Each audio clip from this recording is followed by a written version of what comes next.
When Jack Carter pushed open that rusty warehouse door, time seemed to stop.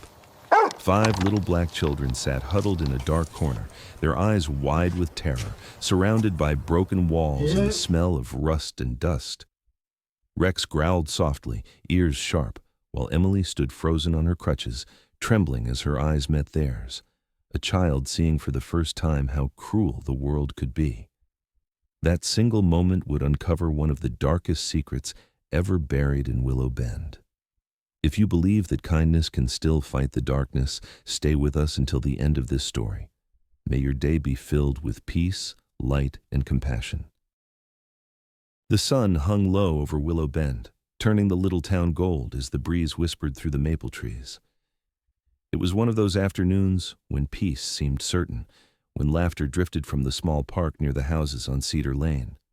Children chased each other through the soft grass, the smell of freshly cut wood from a nearby workshop mixing with the scent of summer dust.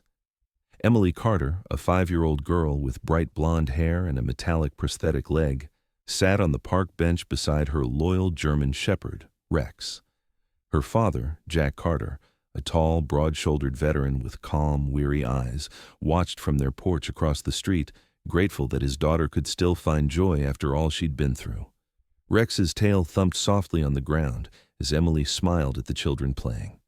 Among them was Malik, a 5-year-old black boy with round cheeks and boundless energy, the kind who laughed louder than anyone and always shared his ball. His mother worked double shifts at the diner, so the neighbors often watched him until she came for him at dusk. Malik kicked his worn blue ball toward the swings, his laughter carrying in the wind, and Emily clapped for him from afar. To her, he wasn't just another child. He was one of the few who never looked at her leg differently. That peace began to falter when a gray van rolled down the quiet street. It was old, its metal sides dull with rust, and the engine sputtered like an asthmatic cough. It slowed near the park, its windows tinted too dark for a friendly visit. Rex lifted his head first, ears pricked. The van stopped, and 2 men stepped out. One was tall, heavy-set, with a thick beard and a baseball cap pulled low. The other was slimmer, with sunken cheeks and eyes that flicked nervously around. They wore dark jackets despite the heat. "Just asking for directions," the heavier one called out, his tone rough and too casual. The children hesitated, uncertain, but 1 or 2 giggled, thinking it harmless. Emily's stomach tightened. Something about the way the tall man's hand twitched near his pocket made her uneasy. Rex gave a low growl. Before anyone could react, the bearded man lunged forward, scooping Malik off the ground with brutal speed. The boy screamed once, muffled as the second man pressed a gloved hand over his mouth. The ball rolled away across the grass. For a split second, everything froze. The laughter, the wind, even the birds. Then came chaos. Children scattered in every direction, crying for their parents. The van door slammed with a metallic thud, and the engine roared. Dust and leaves swirled into the air as the vehicle tore down the road. Rex lunged forward, barking ferociously, his paws pounding the dirt path. He reached the curb just as the van turned the corner and disappeared behind the line of tall pines. Emily's heart pounded so hard she could feel it in her throat. The ball Malik had been playing with lay abandoned by the bench, streaked with mud. Tears blurred Emily's vision as she spun toward home, her crutches thudding against the pavement. "Dad!" she shouted before she even reached the porch. Jack Carter was already halfway down the steps, the old instincts in him snapping awake like the click of a safety pin. "What happened?" he demanded, but he didn't need her to answer. Rex came sprinting behind, barking toward the woods behind the housing line. The veteran's face hardened instantly. He recognized pursuit when he saw it. Jack grabbed his flashlight from the porch rail out of habit, then tossed it aside when Rex barked again, more insistently. "Find him, boy," he ordered, and the German shepherd bolted ahead, nose to the ground. Jack followed in long strides, his boots crunching on gravel. The narrow dirt road behind the neighborhood stretched into the woods like a forgotten scar. The air smelled of motor oil and smoke. As they went deeper, he noticed fresh tire tracks pressed into the soil, still damp and sharp-edged. Whoever had taken Malik hadn't gone far. Rex slowed near an old wooden fence, sniffing the baseboards, then darted toward the back of a small cluster of decaying buildings once used for lumber storage. The place had been abandoned for years, its windows shattered, its roof sagging under moss and time. Jack's breath came in short bursts, his pulse echoing in his ears. He felt the weight of every second, every sound. A faint whimper drifted from somewhere inside, soft but unmistakable. He exchanged a quick glance with Rex, then approached quietly, pushing the warped door open with one hand. The rusty hinges groaned, the sound slicing through the silence. Dust floated in the thin beam of light leaking through the broken roof. The smell of rot, oil, and damp wood filled the air. Jack's eyes adjusted slowly, and what he saw made his blood run cold. In the corner of the dim room, 5 small children sat huddled together. Their skin was dark, their clothes torn and filthy, their faces streaked with dirt and tears. They didn't scream or move, they just stared, wide-eyed and silent, like animals that had learned silence was safer than sound. Rex whined low, inching forward cautiously, tail stiff but low. One of the boys flinched, shielding his face. A girl, maybe 7, whispered something too faint to hear. Jack raised a calming hand, his voice gentle. "It's okay," he murmured, though inside his chest fury was beginning to boil. His gaze swept the room. No Malik, no movement except the trembling shoulders of the children. Empty crates, ropes, and old blankets were scattered around, along with a faint stench that spoke of more than neglect. This wasn't just a hiding place, it was a holding cell. He crouched slowly to meet their eyes, noticing the bruises, the fear, the way their fingers clutched one another's sleeves as if any separation might mean loss. "You're safe now," he said softly, though he wasn't sure yet if it was true. Rex stayed by his side, his amber eyes locked on the shadows beyond the crates. Somewhere out there, the van still rolled through the forest roads, and Malik was still inside it. Jack straightened, scanning every corner of the warehouse, his mind working through possibilities. Whoever had done this hadn't taken only one child, they had taken many. He knew that kind of pattern, the precision of monsters who planned rather than acted on impulse. A storm was coming, and this discovery, these 5 small survivors, were only the beginning. As the evening sun dipped lower and the world turned to bronze, Jack placed a steadying hand on Rex's back, his jaw set. "We'll get them all home," he whispered. Outside, the wind shifted through the trees, carrying with it the faint echo of an engine far away. The van was still moving, and somewhere in the fading light of Willow Bend, a frightened boy was still waiting to be found. The warehouse was still, heavy with the smell of rust and fear. The 5 rescued children sat trembling near the wall, while Rex's low growl echoed in the hollow space. Jack Carter stepped cautiously deeper inside, scanning the shadows for any sign of movement. His instincts told him the place wasn't empty. The faint rustle of cloth behind him came half a second too late. A dark figure lunged from the shadows, swinging a metal pipe. The blow caught Jack's shoulder and sent him crashing to the ground, the world flashing white with pain as the weapon clattered beside him. The attacker was tall and lean, dressed in a filthy denim jacket, his face hidden beneath a grease-stained bandana. He raised the pipe again, but before it could fall, Rex sprang forward with a furious snarl. The German shepherd hit him full force, teeth locking around the man's wrist. The scream that followed was sharp and ragged. Rex shook his head violently, refusing to release his grip as the man struggled and kicked, knocking over a pile of empty crates. Jack forced himself up, his shoulder burning, and tackled the man from behind. The struggle was short and brutal. Years of training turned Jack's movements into instinct. He twisted the man's arm, slammed him against the concrete floor, and wrenched the pipe away. Rex growled close to the man's face, daring him to move again. Jack found a rusted coil of wire near the wall and wrapped it around the man's wrists, binding them tight. The attacker spat, his voice hoarse and defiant. "You don't know what you're doing, old man." Jack's eyes hardened. "You picked the wrong town," he said quietly. When the man tried to jerk free, the sleeve of his jacket tore slightly, revealing a tattoo, a coiled serpent biting its own tail. Jack froze for a moment, his breath catching. He'd seen that mark before, back when he worked security consulting with federal officers. It was the symbol of an underground network, one known for trafficking children, particularly black children, through rural routes across the southern states. The man smirked as Jack stared. "You can't stop it," he hissed. "You stop one and 10 more take his place." Jack's jaw tightened, but he didn't respond. He simply shoved the man onto a stack of crates and turned to check on the children.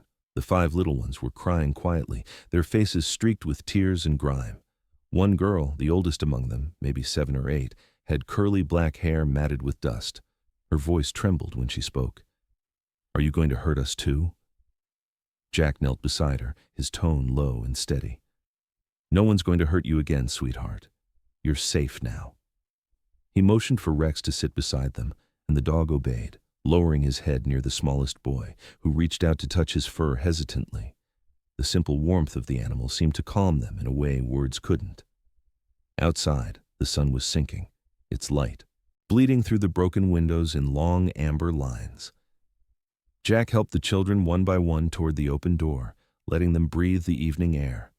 The oldest girl tugged at his sleeve before stepping out.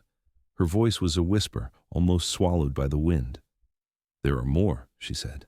"They took others, in a red truck, last night."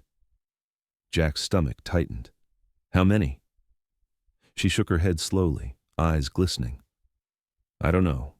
I just heard them say they were going to move them before the moon came up." Jack glanced toward Rex, who was pacing near the doorway, nose to the ground. "Find it," he said softly. The German shepherd sniffed around the entryway, circling the dirt floor until his muzzle brushed against something caught under a plank of wood. Rex pawed at it until a small scrap of paper fluttered free. Jack crouched to pick it up. The paper was damp, edges torn, with greasy fingerprints smudged across the surface. Scrawled in uneven handwriting were a few numbers. Station 7, followed by a single letter, R. It wasn't much, but Jack knew that old gas stations on the edge of town were often used for more than just fuel. Rex barked once, sharply, breaking the heavy silence. Jack folded the note carefully and tucked it into his pocket. His mind was already forming the next steps. First, get the children to safety, then contact Sheriff Henry Miles at dawn. Henry had been his friend for years, a man of few words but unshakable morals, one of the last people Jack trusted completely. But tonight wasn't over yet. The roads were long, the woods darker by the minute, and danger rarely traveled alone. He scanned the tree line again, half expecting another figure to emerge from the shadows. None came. Only the low sigh of the wind and the steady rhythm of Rex's breathing filled the air. Jack returned to the bound man, whose glare hadn't softened. "You're coming with us," he said flatly. The man laughed bitterly, teeth stained and cracked. "You think you're saving anyone? You're just painting a target on your back." Jack ignored him, pulled him up by the collar, and tied him to one of the steel support beams inside the warehouse. "You'll live long enough for the sheriff to deal with you," Rex growled once more as if punctuating the sentence. The man's laughter faded into uneasy silence. Gathering the children, Jack led them carefully down the dirt path toward the town. The youngest stumbled, and he lifted her into his arms without a word. The weight of her tiny frame pressed against his chest. She couldn't have been more than 4. The forest around them hummed with cicadas and distant thunder. Emily would be home, waiting, probably frightened out of her mind. He thought of how he'd explain this, how anyone could explain it. But some truths didn't need words. Sometimes you simply did what was right and bore the weight later. By the time they reached the house, the night sky had turned a deep blue, and the porch light glowed softly through the trees. Emily stood at the window, her small hand pressed to the glass, her crutches leaning nearby. When Jack appeared with the children behind him, her eyes widened in shock. "Dad?" she whispered as he opened the door. He nodded once, voice calm but firm. "They're safe for now." Rex padded in behind them, circling the children protectively as they entered. The warmth of the living room, the hum of the old clock, and the faint smell of soup on the stove wrapped around them like a fragile kind of peace. Jack fetched blankets and water, letting the children rest on the couch and floor. Their exhaustion was so deep it swallowed the room in quiet. He knelt beside the fire, staring into the flames, replaying every sound of the warehouse, the cry, the mark on that man's wrist, the letter R. Somewhere beyond the pines, more children were still trapped, but tonight these 5 would sleep safely under his roof. As Rex settled beside him, head resting on his paws, Jack whispered into the stillness. Tomorrow, we call Henry. Morning broke over Willow Bend in a muted haze of gold and gray. The quiet hum of distant cicadas mingled with the faint crackle of Jack Carter's porch light still burning after a sleepless night. Inside the small living room, 5 children huddled together under blankets, their eyes wide and restless despite the safety of the walls around them. Jack stood near the window, his broad shoulders tense, while Rex lay curled beside the couch, ears twitching at every sound. The smell of coffee filled the air as Sheriff Henry Miles stepped through the door, hat in hand, his heavy boots echoing softly against the wooden floor. Henry was in his late 50s, broad-chested with gray hair cropped close and eyes sharp as steel. He had been in law enforcement longer than most men had been fathers, and the lines around his eyes carried the weight of decades of hard truths. He knelt beside the children, his voice low but firm, every word measured to calm without promising too much. "You're safe now," he said gently, notebook in hand. "Can you tell me what happened?"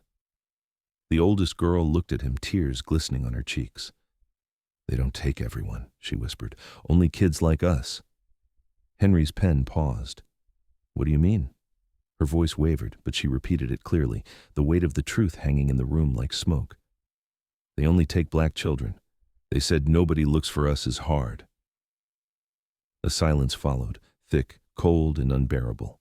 Jack clenched his fists behind his back, while Henry shut the notebook slowly, the muscles in his jaw tightening. For years, Henry had seen small towns turn away from ugly realities. But this was something darker, something deliberate. He straightened, his eyes meeting Jack's. "We're not letting this one disappear into paperwork," he said quietly. Jack nodded once, understanding the gravity in the older man's tone.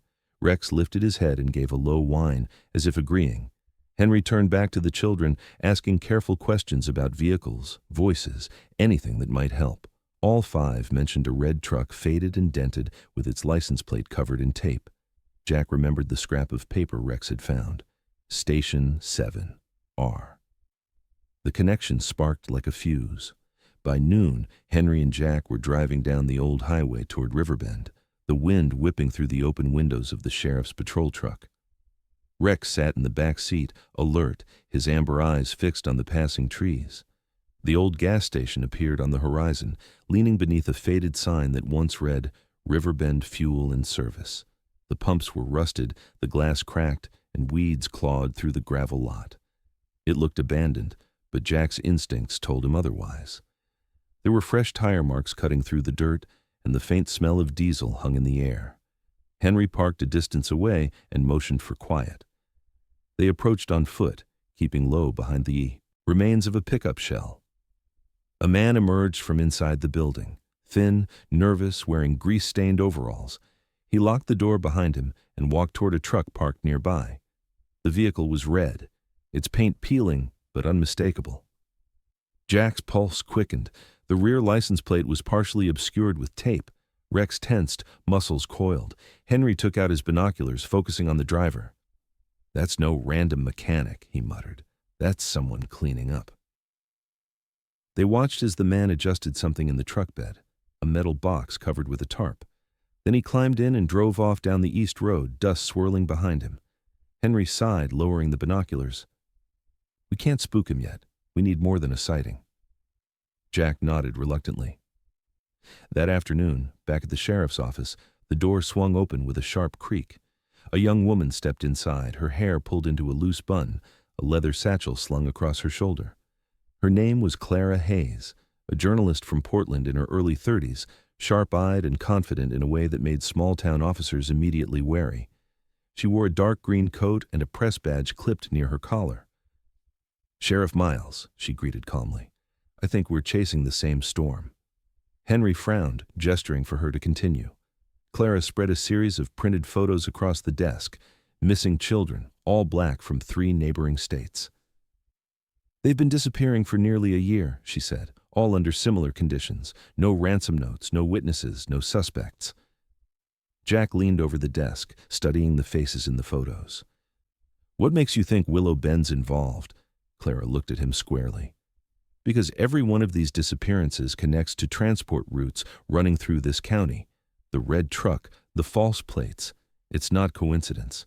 Willow Bend isn't the origin. It's the relay point. Henry exhaled slowly, the weight of her words pressing down. He'd seen patterns before, but hearing it aloud turned his stomach. You're saying it's organized, Clara nodded. And whoever's behind it knows exactly how to vanish kids without leaving a trace. Rex, lying by the door, suddenly stood and sniffed the air. Jack noticed and followed his gaze. What is it, boy? The dog padded toward the window, ears pricked. Outside, an oily trail glistened faintly on the gravel leading away from the parking lot. It was subtle but distinct, the same kind of spill pattern they'd seen at the warehouse. Henry followed Jack's eyes. Oil like that doesn't just leak by accident. They traced it to the rear of the building where a stack of delivery crates was piled beside an old fuel truck. Among them, a few empty barrels bore the faint stamp. Farlow Auto Repairs. Henry's brow furrowed. Raymond Farlow? He's been fixing trucks for half the county since the 80s, Jack nodded grimly. And probably modifying more than engines. As the sun dipped low, the three of them drove to the Farlow workshop at the edge of town. The garage sat behind a chain-link fence, the sign half lit, the smell of gasoline heavy in the air. The sound of distant machinery thudded from inside. Raymond Farlow himself, a man in his late 50s with a gray beard and nicotine-stained hands, was bent over a truck chassis, pretending not to notice their arrival. Henry called out, "Evening, Raymond." The mechanic glanced up briefly, his expression a mask of practiced calm. "Evening, Sheriff? Need a tune-up?" His voice carried a rasp from years of cigarettes. Jack scanned the shop.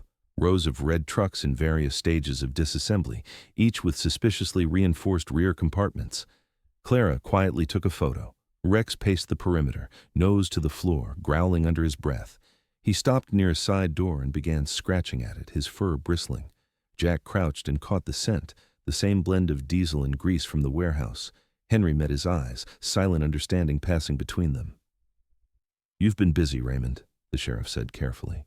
The mechanic shrugged. "People need their trucks running. Times are hard." But his hands were trembling slightly, a bead of sweat running down his temple. Clara noticed a clipboard nearby and tilted her head. It listed custom modifications, with initials that matched counties across state lines. When night came, they returned under cover of darkness. Henry unlocked the back door with quiet precision, and the trio slipped inside with Rex leading. The air was thick with the smell of fuel and old metal. In the office at the back, filing cabinets lined the walls. Clara turned on a small flashlight and opened one drawer. Inside were folders labeled only with dates. Jack pulled one free, and the breath left his lungs. Inside were photos of children, all black, with transport routes marked beside each name. Notes in the margins detailed destinations, payment records, and coded initials that formed an intricate web of transactions. Henry stared, his face ashen. "God help us," he whispered. They went through file after file, dozens of them, until the horrifying scale of it became undeniable. These weren't random kidnappings. It was a machine, a network built to traffic children like cargo across state lines. Clara's hands trembled as she covered her mouth, tears blurring her vision. "This isn't just Willow Bend," she said softly. "It's the whole corridor." Jack closed the folder slowly, his expression carved from stone. "Then we end it here," he said. Rex pressed against his leg, silent and steadfast, as if promising the same. Outside, the wind howled across the fields, carrying with it the echo of distant engines and the weight of all the children still waiting to be found. The air over Willow Bend turned heavy with the scent of rain and pine. After the discovery at Farlow's garage, there was no time to lose. Sheriff Henry Miles coordinated with the FBI through the night, maps spread across the old oak table in his office, red pins marking routes through the Silver Creek forest. Jack Carter stood beside him, raincoat half-zipped, eyes fixed on the largest circle, a remote cluster of cabins deep within the trees. Clara Hayes reviewed her notes quietly, her face pale beneath the fluorescent lights. Rex lay near the doorway, his ears twitching, as if he could already sense what awaited them beyond those woods. When dawn broke, the operation had a name, Silent Haven. Jack simply called it what it was: justice. By late evening, the convoy of black SUVs moved through the winding back roads of Silver Creek, their headlights cutting through sheets of rain. Thunder rolled across the valley like cannon fire. Agents loaded their rifles, their faces grim under the flicker of dashboard lights. Henry's voice came steady over the radio, giving final orders. "We go silent until contact. No warning shots." Jack sat in the lead vehicle, checking the strap on his vest. Rex, seated beside him, watched the road ahead with unblinking focus. "Stay close, buddy," Jack murmured.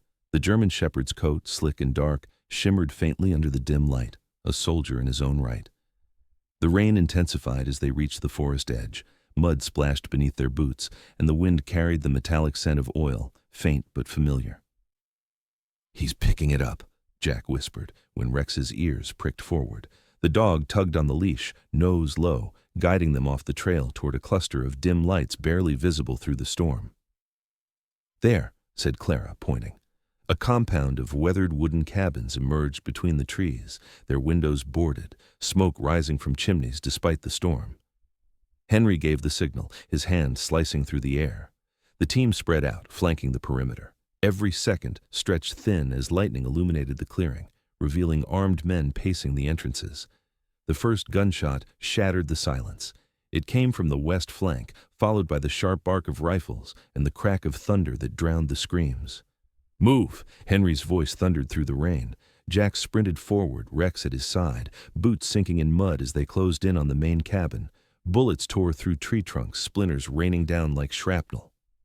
Rex lunged ahead, darting between cover, his instincts sharp as ever. Jack returned fire, each shot deliberate, pushing closer through the chaos. FBI agents shouted orders, lights flickering between the flashes of lightning. Inside the compound, the fight turned brutal. Jack kicked through the main door just as a figure emerged from the shadows.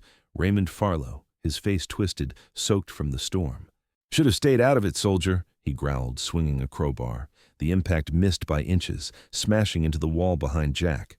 The veteran countered with a swift strike to the ribs, years of combat precision driving his movements. The two men grappled, slipping on the wet floor, the sound of rain hammering the roof above them. "You think you're saving anyone?" Raymond hissed, reaching for a gun tucked in his belt. Before he could fire, Rex crashed into him from the side, teeth sinking into the man's arm. Raymond screamed, dropping the weapon as blood mixed with rainwater on the floor. Jack seized the moment, pinning him down and twisting his arm behind his back. "It's over," Jack said through gritted teeth. But Raymond spat defiance. "You can't stop all of it. This is bigger than you." Jack slammed the cuffs on him and looked to Rex, whose left shoulder was bleeding from a grazing bullet. The dog stood firm, panting but unbroken. "Good boy," Jack whispered, pressing a steadying hand against his fur. Outside, the storm raged louder. Henry and the FBI team had secured the perimeter, subduing the last of the gunmen. Clara, soaked and trembling, filmed what she could from behind cover, capturing the flicker of red and blue lights reflecting off puddles. Agents shouted for bolt cutters as they forced open a series of locked trucks behind the cabins. What they found froze everyone in place. Inside the cargo holds, packed together and trembling, were more than 15 children, most no older than 10, their small bodies shivering under thin blankets. Some cried softly, others simply stared, too drained to move. Jack ran to the nearest truck, his chest tightening as he recognized one familiar face among the crowd, Malik. The boy's eyes widened, disbelief giving way to tears. "Jack!" he cried, his voice breaking. Jack climbed in, lifting him gently into his arms. "You're safe now, son," he said, though his own throat ached. Malik clung to him, sobbing into his jacket as Rex sniffed at his hand, tail wagging faintly despite the pain. The sight of the dog made the boy smile weakly for the first time. "You found me," he whispered. Jack nodded. "No, he did." The agents worked quickly, ushering the children into blankets and emergency vehicles. Clara's camera caught the moment the back doors of the last truck opened, revealing the final group, silent, terrified, but alive. The rain began to ease as the rescue lights flared brighter against the mist. Henry stood beside Jack, his face wet not just from the weather. "I've been in this job 30 years, he said quietly, "and I've never seen something like this." Jack looked toward Rex, who had lain down near the vehicles, chest rising and falling heavily. The veteran knelt beside his companion, brushing rainwater from the dog's muzzle. The first hint of dawn painted the forest silver. The storm was gone, leaving behind only the smell of wet earth and gasoline. Children huddled beneath blankets, paramedics moving among them with quiet urgency. The trucks, once tools of cruelty, now sat open and empty, their cargo reclaimed by hope. Jack sat beside Rex, who was breathing shallowly, his wound bandaged. The dog lifted his head weakly when Malik approached, resting his small hand on Rex's paw. "He's okay," Jack said softly. "He just needs rest." Rex blinked, his amber eyes warm and calm, as if he understood. As the sun broke through the clouds, Henry stood with Clara by the cabins, watching as the FBI loaded the captured men into armored vehicles. The forest was still, except for the quiet sobs of rescued children and the hum of distant engines. Clara lowered her camera and whispered, "People need to see this." Henry nodded but said nothing, his gaze fixed on the faces of those saved. Justice had come, not in triumph, but in weary relief. Jack looked once more at the sky, now streaked with pale gold, and exhaled deeply. In the reflection of Rex's eyes, the light returned, faint, steady, and unbroken. The storm that had once swallowed Silver Creek was gone, leaving only quiet rain-slicked roads and the sound of news vans crowding the town square. Within 24 hours, the story had swept across the state like wildfire. Veteran and K-9 saved dozens of black children in human trafficking raid. The headline blazed across every major paper, every local broadcast, every home in Georgia. Reporters poured into Willow Bend, a town once forgotten now standing in the glare of cameras. Jack Carter stayed mostly indoors, uncomfortable with attention. He wasn't built for spotlights. His life had always been about duty, not fame. Rex, now bandaged but healing, rested near his chair, watching the flicker of the television where his own face appeared beside the sheriff's. Jack muted the screen and whispered, "Guess they found us anyway, boy." Rex's tail gave a faint, tired wag. Across the country, people wept as they watched the footage. The image of Jack carrying Malik through the rain, Rex limping beside him, and the rows of rescued children wrapped in silver blankets. Politicians called for reform, churches held prayer vigils, and donations poured in for victims. But for Willow Bend, the real change was quieter. Neighbors who once walked past each other now stopped to talk, leaving candles on doorsteps and thank-you notes on Jack's porch.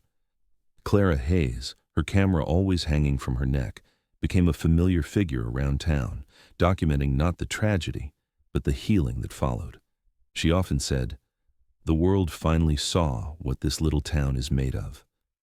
2 weeks later, under a clear blue sky, the town gathered in the courthouse square for the ceremony. The flag fluttered gently in the spring wind, and rows of folding chairs filled the street. The FBI delegation stood near the podium beside Sheriff Henry Miles, who looked oddly uncomfortable in a freshly pressed uniform. Jack arrived quietly, wearing a plain suit that fit awkwardly over his broad shoulders. Emily held his hand, leaning slightly on her metal crutch, her eyes full of pride. Rex trotted beside them, a black and tan silhouette against the sun, wearing a temporary service vest with a small patch that read K-9 Veteran. When Henry took the microphone, his voice was rough but steady. "I've served in law enforcement 35 years, he said, glancing at Jack, "and I've never seen courage like what I saw that night." Applause broke out, rising like thunder across the square. For bravery beyond duty and for protecting those who could not protect themselves, we honor Jack Carter and Rex, the silent heroes of Willow Bend. The crowd rose to its feet as Henry pinned the silver and blue Medal of Valor on Jack's lapel, and an officer gently clipped a smaller version to Rex's collar. Jack's throat tightened. He knelt and rubbed the dog's neck. "This one's yours," he murmured.